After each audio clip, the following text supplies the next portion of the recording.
Welcome to the American Relief Act video podcast series, part 5 on higher education, hosted on Government Technology Insider. I'm your host, Matt Langen. The COVID-19 pandemic disrupted society in profound ways, and education wasn't spared.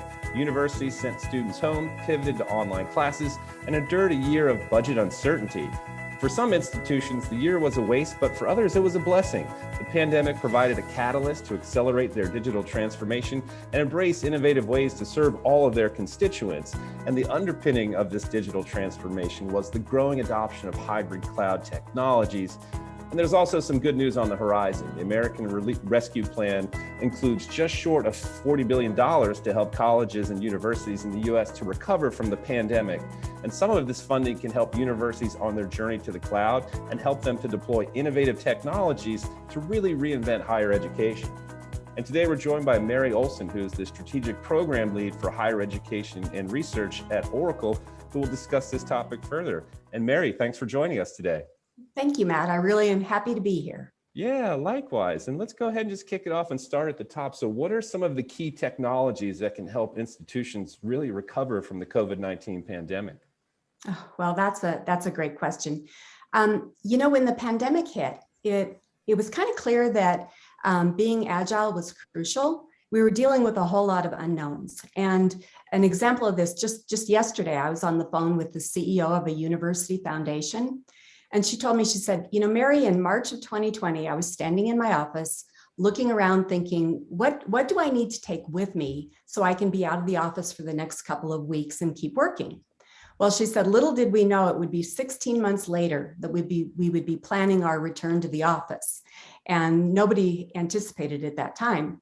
And in fact, right during that time, that foundation was in the process of migrating to a cloud-based CRM system.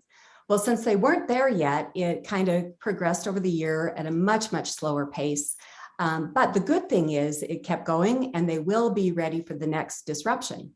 However, there were a lot of institutions who had already embarked on a hybrid cloud journey, and they had that in place. And so they were able to pivot much more quickly to serve their constituents. And there's a really good example of this in the University of Colorado, Denver, their Anschutz Medical Campus. As you can imagine, being a medical center and a university, they've got a super complex identity and access management environment. And they implemented a really robust on-premises solution that it would ensure there was proper access controls.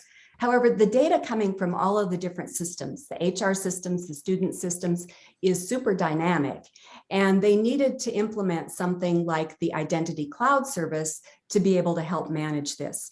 So in 2019, they'd started down the path of doing hybrid cloud, where they had on-premises provisioning for their students and employees, and then they had management in the cloud, which went live in May of 2020. This was really helpful for them because as the pandemic instituted a whole lot of churn in the environment, it accelerated the pace of change, and they were able to use the cloud more effectively to ensure that they were secure. So having this hybrid cloud strategy in place ahead of time was really helpful. So institutions who haven't gone down the cloud path, now's the time to really start that journey and prepare for the next phase. So hybrid cloud is kind of one technology, but I also would like to address another one, which is analytics. And clearly most institutions have some capability to do analytics to figure out how to drive student success, do recruitment. And the models are going to have to be revisited, given the fact that the environment we're in now is totally different than what we had before.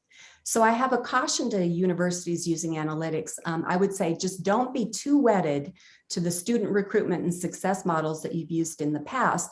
You need to look at new ways, new artificial intelligence, and new sources of data to revise your analytics models.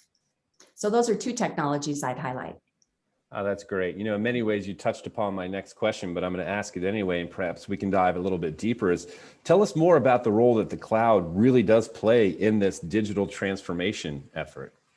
Okay, so the cloud in a digital transformation effort, the thing that it gives you is the ability to do things you never could before. And so engaging students in a new way is something that has helped a lot of institutions. And an example of that is deploying digital assistants. So Loyola University in Chicago, they wanted to improve the way they engage their students and do student advising. And so they analyzed what was happening from a student advising perspective and determined that there were a lot of things that could be handled by a digital assistant. And what that would do is it would free up their advisors to do the more complex, heavy lifting. And that became especially important in the pandemic because it took the burden of just routine advising off of their personnel. And so what they did is they deployed a digital chatbot that was actually integrated into their PeopleSoft student system. It had over 200 different capabilities to it. And it gives, since it's integrated, it gives personalized information. So it's not just your standard chatbot that answers generic questions. It's actually tailored to the individual student. And so the cloud gives you the ability to do this deep personalization that you just couldn't do in any other mechanism. So I guess I'd say digital transformation, it's kind of step change. There's also a step change in communication and collaboration. Think of the way we've all, we're just doing Zoom. Think of the way we've done Zoom and other video conferencing and how we engage our peers. That's all successful because of the cloud, and we couldn't have done that without it. That's great. Thanks, Mary. Appreciate those examples there. That's really, really good stuff there. And let's switch over and talk about cyber. You mentioned that briefly in the first question. So how can institutions handle the cyber risks associated with the cloud? Oh, that is also a great question. And thank you for bringing up the Colorado example, because that is top of mind for a lot of universities. Obviously, Colorado was thinking of that. Gonzaga University in Spokane was thinking about security for the cloud. And what they did is in their migration to the cloud, it freed up funding that they were able to invest in disaster recovery and improve security on campus. So that's one way they're doing it. But I guess the fundamental thing I would say is that most important for you in trying to address the security is to carefully select your cloud platform. So the choice of the cloud platform, if you choose one that has been designed from the ground up to be secure, one that has zero trust built into it, which means that zero trust means that when you release resources in the cloud, they get completely wiped clean. And the next person who comes to use those resources in the cloud, there is no way they can get access to your data. That is really, really important. You also want to make sure you have encryption. So for a lot of institutions or a lot of cloud providers, encryption is something that you have to add on. And when you do that, there's a chance that first of all, you have to pay for it. And then second, there's a chance that it doesn't get deployed. With the Oracle Cloud, encryption is always there automatically by default. And so that's one way to make sure that, if you did have a hack, your data would not be usable to the hacker. And so that's a key point. And I would just say, make sure that you choose your cloud provider carefully and thoughtfully with security in mind. That's great. Mary, really appreciate your time today. And our last question is really, are there any resources out there to help institutions as they decide where to invest the American Relief Act funding? Resources, of course, you have to start by reading the Relief Act itself and what it can be used for. But when you take a look at that $40 billion, a lot of that money can be invested in the types of technologies we've talked about. So look through it, make sure that it qualifies. But once you do, I think the very best way is to learn from your peers.